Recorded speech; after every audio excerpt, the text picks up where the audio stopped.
Après des mois de confinement, les visiteurs profitent à nouveau de tout le plaisir d'une foire, même si ce n'est qu'à une échelle miniature. Cette petite fête foraine est l'une des nombreuses attractions du plus ancien village du monde de ce genre. Les modèles réduits ne sont peut-être pas un modèle de distanciation sociale, mais tous les visiteurs doivent le faire. Le nombre de visiteurs a été limité à 700 par jour avec des heures d'entrée fixes pour s'assurer qu'il n'y ait jamais trop de monde.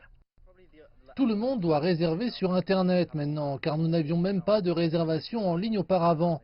Mais maintenant, tout le monde doit le faire, donc cela a fait une grande différence. C'est plutôt bien parce que nous savons combien de personnes vont venir tous les jours et à quelle heure, mais nous avons dû refuser quelques personnes qui n'avaient pas réservé et ne savaient pas qu'elles devaient le faire. Les visiteurs de Scott sont ici pour différentes raisons. Certains reviennent pour se souvenir de moments plus heureux, tandis que d'autres sont ici pour la première fois dans l'espoir de vivre quelque chose de nouveau. À des moments comme celui-ci, lorsque les gens sont stressés, faire quelque chose que vous avez fait auparavant, ce qui était heureux, le refaire une deuxième fois, cela réinvente ces souvenirs. Aujourd'hui, je suis calme, je ne suis pas stressée. Je pensais faire des activités plus en plein air parce que c'est la seule chose à faire en ce moment, mais c'est parfait. Je serais probablement allée dans un endroit à l'intérieur aussi, ou peut-être dans un parc d'attractions, mais parce que c'était assez local, c'est juste parfait.